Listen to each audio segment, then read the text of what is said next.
Assalamualaikum warahmatullahi wabarakatuh. Perkenalkan, saya Hanif Anisakia dari Prodi Komunikasi dan Penyiaran Islam, Fakultas Dakwah dan Komunikasi UIN Wali Songo Semarang. Oke teman-teman, jadi saya di sini sudah bersama narasumber saya, yaitu Kak Izul Fadil dari Yayasan Jawara Fani. Jadi Kak Izul Fadil ini sempat mengalami kehilangan handphone yang membuat setengah jiwa raganya Jadi Kak Izul ini sempat kehilangan handphonenya yang membuat Kak Izul ini merasa galau karena handphonenya telah hilang. Untuk selanjutnya akan dijelaskan sendiri oleh Kak Izul. Gimana Kak Izul? Ya, sebelumnya makasih buat Anis udah ngasih kesempatan ke aku buat berbagi cerita lah ke Anda semua. Ya, jadi terima kasih sebelumnya udah dikenalkan juga. Tapi aku kenalin lagi sama kalian semua. Kenalin, nama aku Izul Fadil Ihsani. Benar, aku sekarang ada di Yayasan Jawara Fani. Tapi selain itu, aku juga sekarang sedang menempuh pendidikan di UIN Syarif Hidayatullah Jakarta. Jurusannya sama, jurusan KPI, tapi semester 5. Udah tua ya? Belum sih, belum tua. Ya, segitulah. Oke, jadi langsung aja deh ke ceritanya. Memang benar, aku kemarin itu kehilangan HP-ku yang membuat aku seperti kehilangan separuh jiwaku. Karena nggak bisa dipungkiri, zaman sekarang zaman teknologi, zaman HP, orang kalau semenit aja nggak megang HP atau nggak buka HP, rasanya gimana? Rasanya galau. Galau kan? Ya itu yang Anis rasain sendiri ya. Dan aku HP-nya hilang. Aduh, ya gitulah. Langsung aja ke ceritanya. Nah, oh iya, sebelum masuk ke ceritanya, jadi aku mau sedikit menyampaikan informasi dulu, bahwasanya aku kan ketika semester 4 sempat kuliah offline tuh 2 minggu di bulan Maret. Nah, setelah itu kemudian kampus mengalihkan perkuliahan menjadi perkuliahan daring atau online jarak jauh lah. Dari bulan Maret, April, Mei, Juni, selama 4 bulan itu di semester 4 aku sama teman-teman yang lain, dan termasuk kalian juga ya yang mungkin berkuliah juga merasakan kuliah online karena adanya pandemi ini.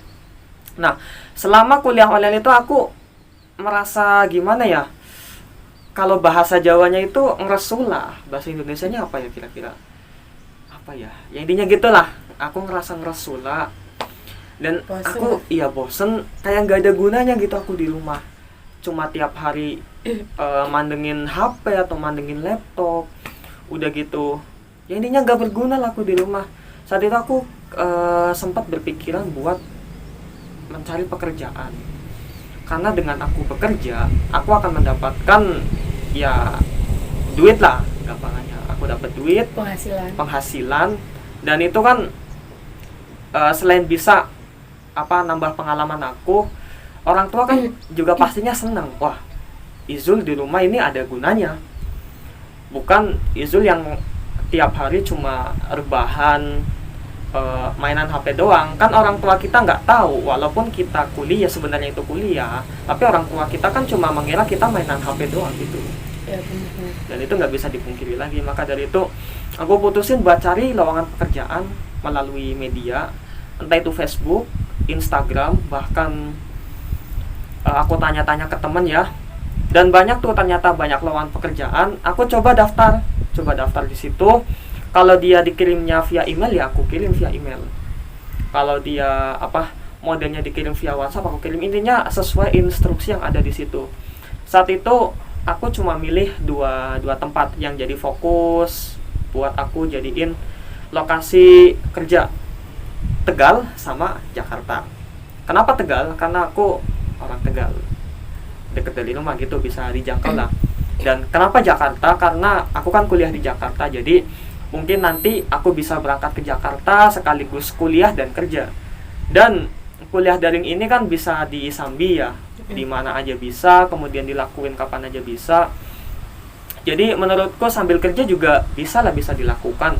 Maka dari itu oke lah, aku daftar. Banyak lowongan itu yang nerima dan yang nggak nerima. Nah, yang nerima ini pasti ngasih respon balik dong. Aku kan ngirim lamaran, kemudian dibalas, silakan datang interview tanggal sekian jam sekian di tempat ini.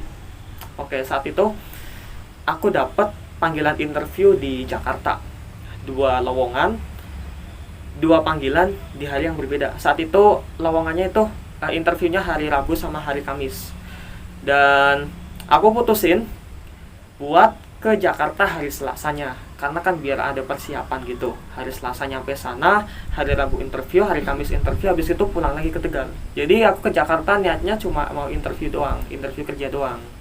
Nah, pas itu tanggal berapa ya?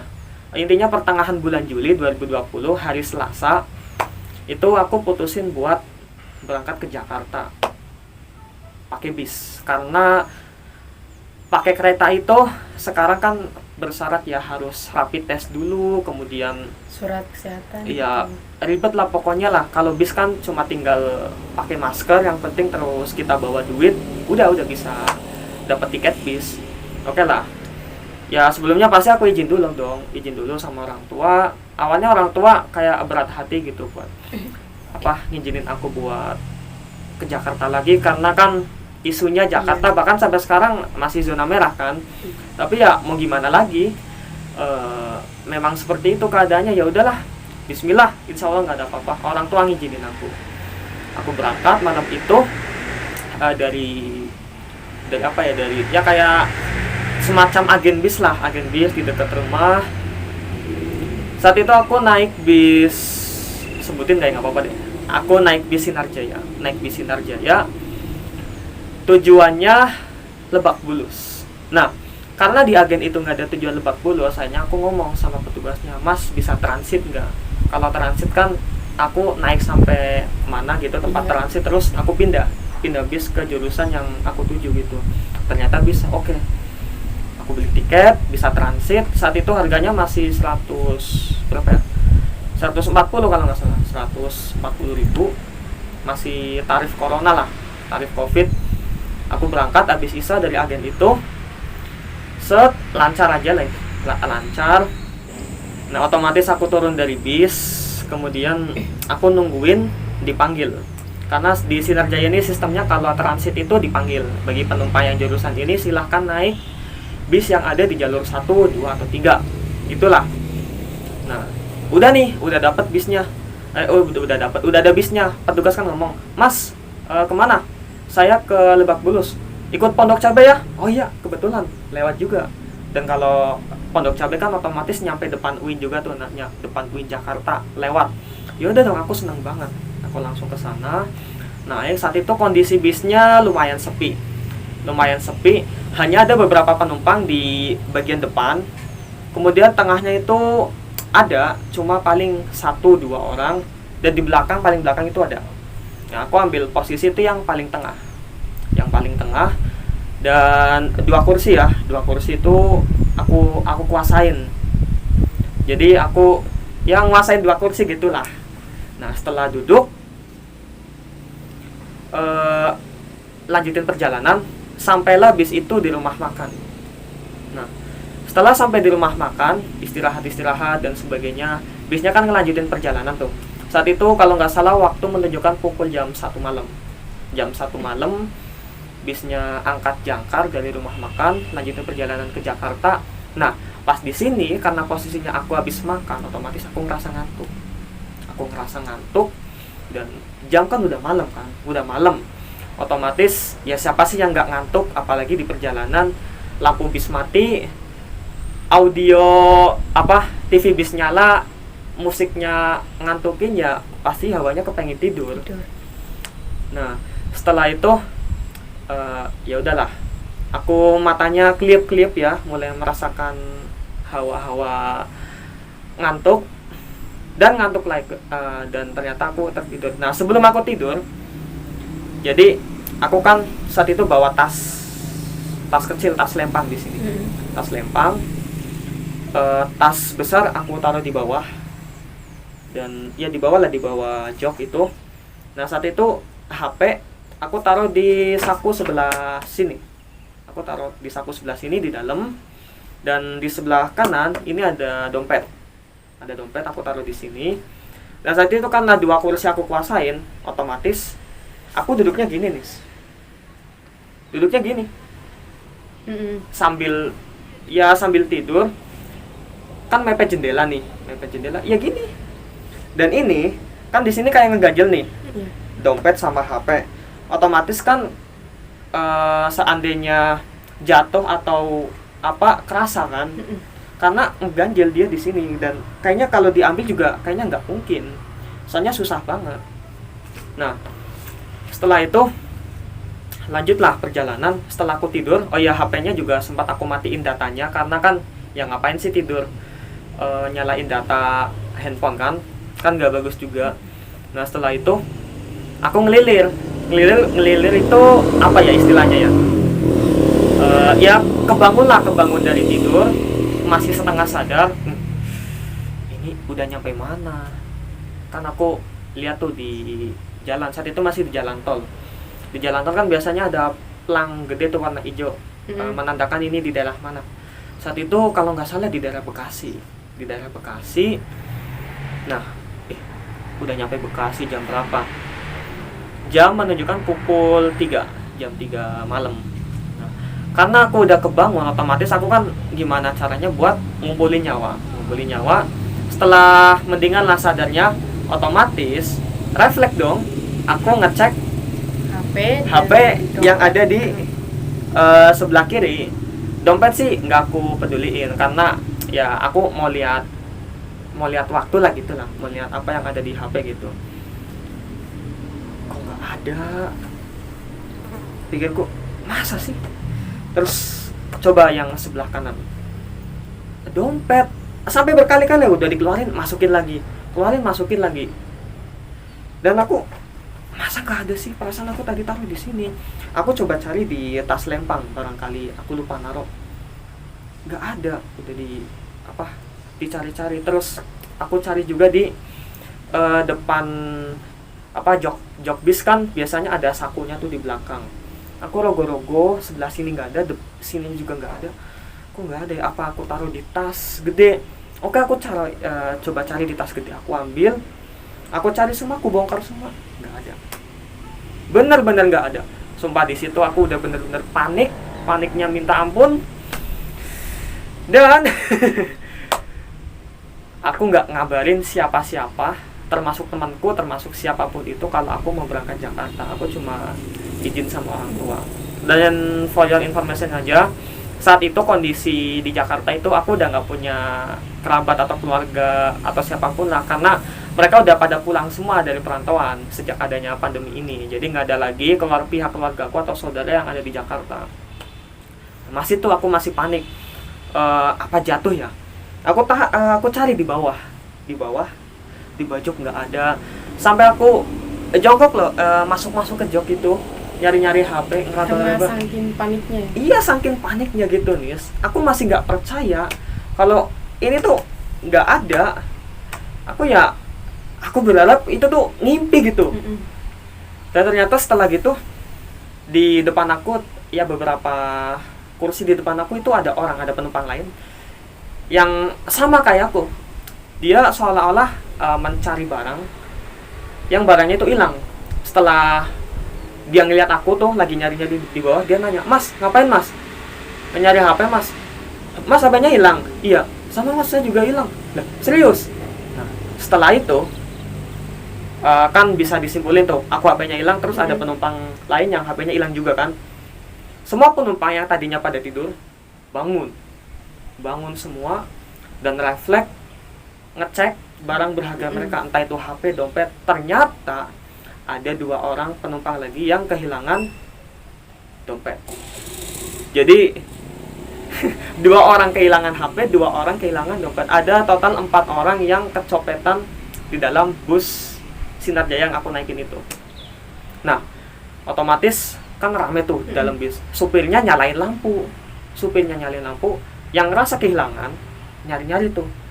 Nyari-nyari mana ya. Dicari seisi bis, di atas, di bawah, di sela-sela, nggak ada. Dan semua itu yang kehilangan nih, aku sama orang lain itu sama-sama posisinya lagi tidur dan ditaruh di tempat yang dirasa aman, bukan yang dirasa. Berarti semua penumpang di situ itu emang tidur semua atau tidur semua saat itu, Miss.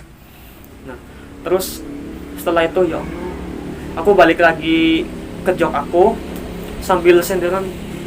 Rasanya tuh ya gimana ya, pengen nangis banget ya, pengen nangis. Terus ya gimana lah, ya Allah, aku niatnya berangkat ke Jakarta mau interview, tapi ternyata malah di tengah perjalanan HP-nya hilang. Segala informasi kan ada di HP tuh. Ya aku mau gimana, ditambah aku nggak punya siapa-siapa lagi di Jakarta. Ya Allah, mau gimana ya. Nah akhirnya penumpang di belakang itu bilang sama aku, Mas, kayaknya HP sampean sama penumpang yang lain itu diambil sama orang yang ada di depan sampean, 2 orang. Jadi ada 2 orang tuh, posisinya di depan aku sama di belakang. Tapi di belakangnya entah di mana, aku nggak tahu. Yang depan aku posisi itu ada orang. Nah, setelah aku bangun dan sadar HP aku hilang, 2 orang itu tuh nggak ada. Dan si bapak-bapak yang ngomong di belakang itu menduga bahwa 2 orang itu yang nyuri handphone aku. Soalnya bapak-bapak itu curiga yang pertama, 2 penumpang itu naik di bis ini tuh naiknya terakhir. Dia itu transit di rumah makan. Kalau transit kan otomatis harusnya ngikut tujuan bis ini dong. Bis ini tujuannya ke Lebak Bulus. Harusnya si penumpang yang 2 orang ini yang baru naik di rumah makan harusnya turunnya di Lebak Bulus juga. Tapi saat itu kan kondisi di tol, masih daerah Bekasi. 2 penumpang itu turun di tengah tol. Otomatis kan, ya siapa yang nggak curiga? Wah, ini kayaknya copet. Ternyata memang benar. 2 orang ini copet. Ya Allah, aku ngerasa gimana gitu. Ya udahlah, seakan-akan aku nggak percaya. Setelah aku sadar dan menyadari bahwa ini semua bukan mimpi, aku ya udahlah, ikhlasin aja. Belum ikhlasin sampai juga di depan UIN. Singkat cerita, aku turun saat itu jam 4 subuh. Aku bingung dong mau kemana ya. Ya udahlah, aku putusin buat jalan. Aku pikir saat itu di pikiranku cuma satu, sekretariat Ikatan Mahasiswa Tegal, sekretariat IMT. Karena itu kan tempatnya masih ada, tapi nggak dihuni karena orangnya kan ada di rumah semua kan. Aku kepikiran buat ke situ. Ya udahlah, aku ke situ. Ternyata di situ nggak ada orang, ya karena emang nggak ada orang. Terus aku coba datengin rumah yang punya itu bermaksud buat minta kunci lah. Ternyata orangnya nggak ada juga. Aduh. Terus aku mikir lagi, kemana ya? Oh ya, ke masjid. Setauku di sekitar situ ada masjid yang dihuni sama temanku jadi marbot masjid lah. Aku datang ke masjid itu, ada temennya, tapi dia bukan temanku. Tanya, Bang, ada bang ini nggak? Oh, nggak ada, belum pulang. 2 tempat aku datengin dan nggak ada semua. Aku mikir lagi kemana ya. Oh iya, aku ingat ada salah satu senior di organisasi yang aku ikuti, yang aku tahu kayaknya dia masih di sana deh, masih di Jakarta. Aku datangin kosannya.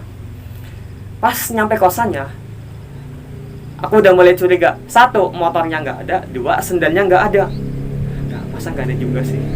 Aku coba tok-tok, assalamualaikum.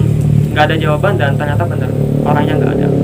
Aku masih mikir lagi, ya Allah, kemana lagi ya? Ya udah deh, aku ingat temanku 1 orang, dia itu masih stay di sana juga, dia nggak pulang. Aku datangin lah ke kosannya, jalan kaki jam 4 subuh. Ya lumayan lah, sekitar 2 kilo jalan kaki 2 kilo. Nyampe kosannya, ya Allah, kan aku pasti capek ya, nggak makan, nggak minum, karena aku nggak kepikiran buat itu, udah buyar semua pikiranku. Nyampe sana kok motornya nggak ada ya, masa nggak ada orangnya lagi sih. Udahlah, positive thinking aja, mungkin motornya lagi diservis. Aku naik ke kosannya, tok-tok, nggak ada orangnya juga nih. Jadi selama dari jam 4 sampai jam subuh aku muter-muter Ciputat ya, kawasan UIN, buat nyari tempat yang sekiranya bisa buat aku istirahat gitulah, sama meluapkan apa yang aku alami tuh nggak ketemu sama sekali Nis. Saat itu ya Allah, aku udah bener-bener pasrah banget. Aku mau kemana, pulang juga nggak mungkin, karena tuh bawa duitnya juga pas-pasan banget. Jadi gitulah, bawa duitnya pas-pasan banget. Akhirnya ya udahlah, aku putusin buat ke masjid. Siapa tahu di masjid pasti ada orang baik, dan orang baik itu mau nolong aku. Ya udahlah. Nah, di tengah perjalanan menuju ke masjid, aku lewat ke rumah salah satu senior mahasiswa Tegal. Tapi dia udah senior, udah berkeluarga. Aku nggak terlalu kenal dan nggak terlalu deket sama orang ini. Tapi di situ aku berpikir, aku kesini aja ya.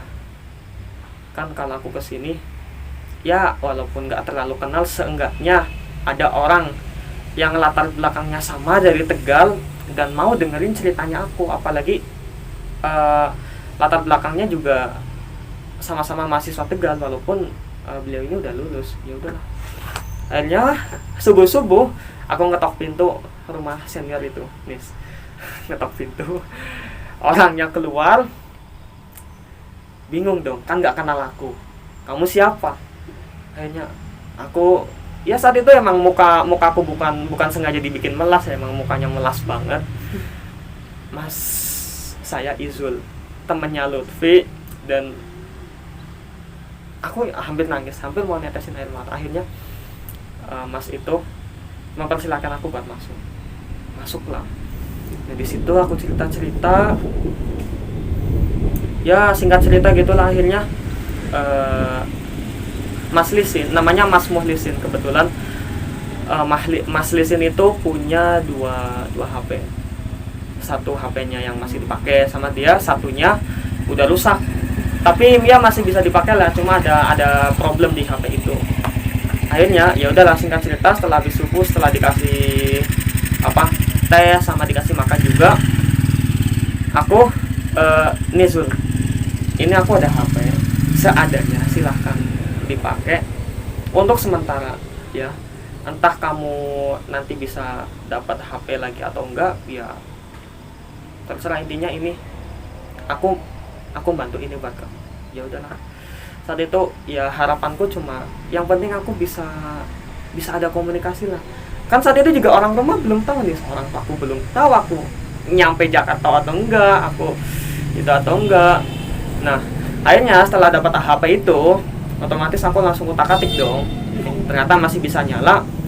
Yang dan ada Play Store-nya, aku download pertama itu Facebook.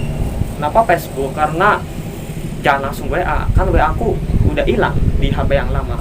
Ya udah, aku setelah download Facebook, login, aku bikin status di situ, ngabarin aku bikin status HP ku hilang, cerita perjalanan, sama ngabarin adikku juga. Pertama aku ngabarinnya adik aku sendiri, si Sakipa, karena kan dia yang selalu pegang HP kan.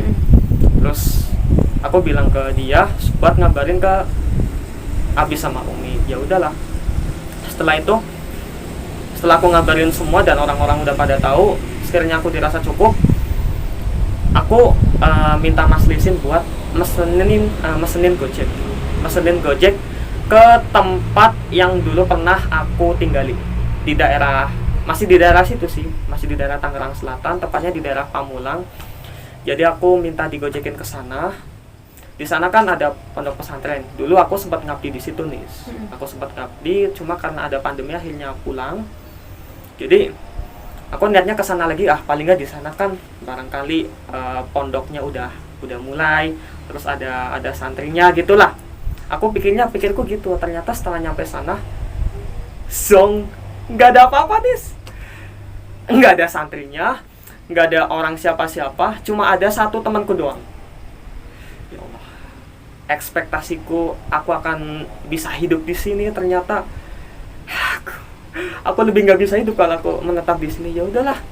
Akhirnya selama 2 hari di pondok pesantren itu aku nggak makan, cuma minum doang karena di situ ada air, dan cuma bengong.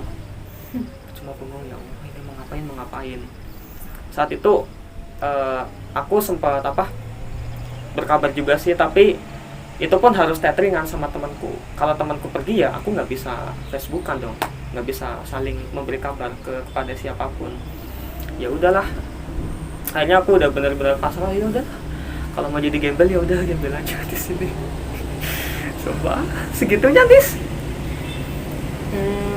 Dika, aku mau tanya nih, Iya. yang tadi waktu kakak tuh kayak misalnya kecopetan tadi itu Iya. bener-bener nggak merasakan apa gitu, kayak diambil atau apa? Jadi gimana ya? Itu kan posisi aku tidur ya. Tadi aku udah jelasin. Aku tidurnya kayak gini. Saku kanan dompet, saku kiri HP. Gini loh. Kan nggak mungkin banget kalau seandainya diambil. Apalagi di sebelah kiri loh, mepet tembok. Seandainya diambil pun orang pasti ngambilnya yang mudah dong, yang sebelah kanan. Justru sebelah kanan dompetnya masih aman guys. Dan itu sama sekali nggak kerasa. Jadi menurutku mungkin ada kaitannya sama hipnotis. Kita semua penumpang yang ada di bis itu dihipnotis, kecuali sopirnya dong. Ya kali sopirnya dihipnotis nabrak. Dihipnotis, Tidur semua ya? dia tidur semua Nggak dan sadar. diambil nih. Aku diambil HP-nya, penumpang lain HP-nya sama dompetnya. Setelah mereka udah berhasil ngambil, mereka turun dari bis. Nggak peduli entah itu masih di tol atau apa. Dan setelah turun otomatis kan hipnotisnya hilang. Kita bangun, kita sadar. Ternyata kasus pencopetan di situ juga udah sering. Modusnya juga sama. Mereka naik dari rumah makan, kemudian turun di tengah tol. Waktu malam juga. Begitu. Ya, begitulah Nis. Sama sekali nggak kerasa. Terus apa sih Kak yang membuat kakak tuh semangat lagi gitu? Iya. Jadi aku kan tadi udah nggak ada harapan hidup udah lagi lah ya, pasrah udah banget pasrah banget lah mau jadi gembel. Ya udahlah, gembel aja gelandangan di Jakarta. Nah tiba-tiba aku di inbox sama teman aku. Kebetulan di UIN Jakarta kan aku juga ikut organisasi, ikut UKM Pramuka lah, ikut UKM Pramuka. Aku di inbox sama teman Pramuka UIN-ku. Di inbox, kamu di mana? Aku di sini. Oke, aku jemput kamu.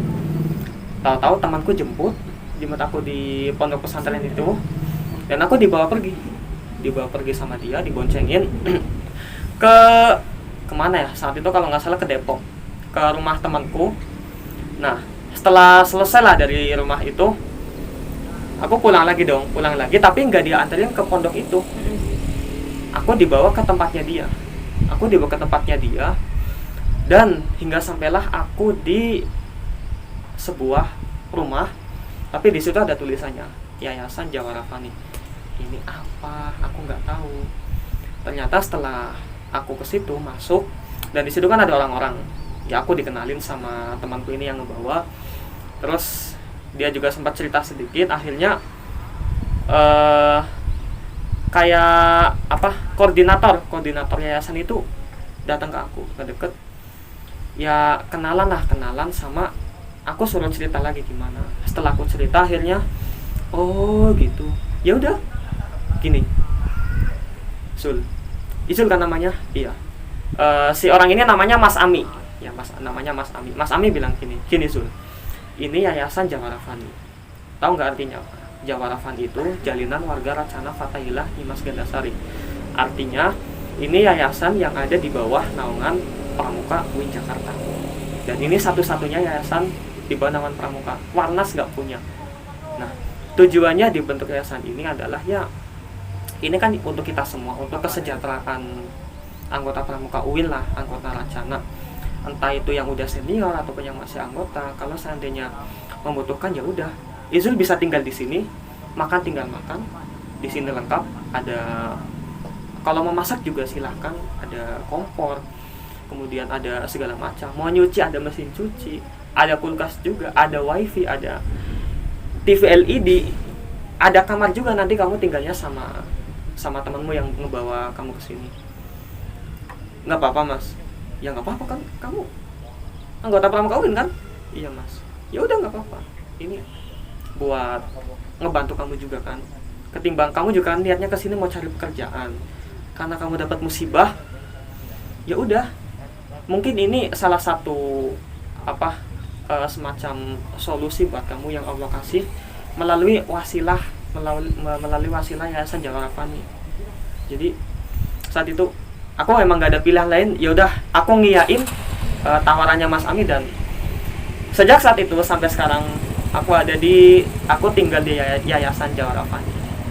Ya, seperti itulah. Dan itu yang sedikit setelah aku beradaptasi lah dengan lingkungan yang ada di situ, aku mulai sedikit wah, ada harapan hidup lagi nih. Ternyata emang bener di situ apa yang diomongin sama Mas Ami, aku di situ terjamin emang bener. Di situ makan tinggal makan, kalau seandainya mau masak tinggal masak, nyucinya juga mesin cuci, ada kamar, lengkap lah intinya. Ya Allah, kok aku nggak pernah ngebayangin bisa dapat kayak gini loh. Selama aku hidup ngerantau di Jakarta, guys, aku itu ngekos nggak pernah tidur di kasur. Serius, nggak pernah tidur di kasur, dan ngerasa kekurangan terus selama ngekos itu loh. Dan setelah aku dapat musibah ini, aku nemu Yayasan Jawara Fani, aku seakan-akan mendapat sebuah kenikmatan yang sangat luar biasa gitu. Dan itu yang membuat aku harus semangat lagi dong. Masa ya aku harus murung terus? Ya jadi gitulah. Itu yang ngebuat aku bisa jadi lebih semangat lagi. Berarti ini tuh kayak sebuah hikmah dari Ya iyalah. itu. Ya bisa dikatakan ini adalah hikmah di balik itu semua. Ya aku begitulah intinya. Oh ya ini Gimana? aku ada pesan juga buat teman-teman. Buat teman-teman yang sedang berkuliah, terutama mahasiswa baru ya, aku saranin buat ikut organisasi karena penting banget ya. Ya ini yang aku alami sendiri. Aku ikut pramuka, entah organisasi apapun, nggak harus pramuka, terserah teman-teman. Yang penting ikut organisasi dan berusaha buat kontribusi aktif di situlah, karena ya emang banyak manfaatnya. Mungkin teman-teman bisa tahu sendiri, dan ini yang aku rasain sekarang loh. Aku udah ngerasain sendiri, mungkin kedepannya juga bakal ngerasain yang lagi. Jadi aku pesan ke teman-teman semua yang sedang berkuliah, terutama maba angkatan 2020, silakan ikut organisasi apapun yang kalian inginkan. Ya oke teman-teman, jadi dari cerita Kak Isul ini kita banyak banget ya mengambil pelajaran, seperti kita harus bersemangat, dan tadi yang sudah disampaikan harus berorganisasi karena kita bisa menambah saudara kita. Ya mungkin cukup ya Kak. Ya udah cukup. Teman-teman, aku sendiri ya merasakan gimana kalau ada di posisi Kak Izul. Mungkin teman-teman juga merasakan ya dari cerita yang udah disampaikan. Maka dari itu, dari saya sendiri nih sedikit memberikan bingkisan. Mungkin nilainya nggak seberapa, cuman semoga bisa bermanfaat ke depannya buat Kak Izul. Mau diterima? Ngerepotin ini? Gak apa-apa Kak, gak apa-apa. Aduh, apa ini? Isinya apa ini? Ya isinya nggak seberapa, semoga bermanfaat dan bisa membantu Kak Izul. Ya udah deh. Ya udah, makasih ya buat Anis udah ngerepotin lah, ngasih segini segala, padahal ya intinya makasih lah gitulah.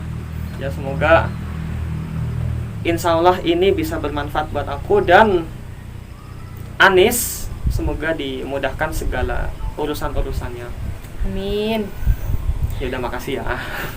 Oke teman-teman, cukup sekian dari kami. Wassalamualaikum warahmatullahi wabarakatuh. Waalaikumsalam warahmatullahi wabarakatuh.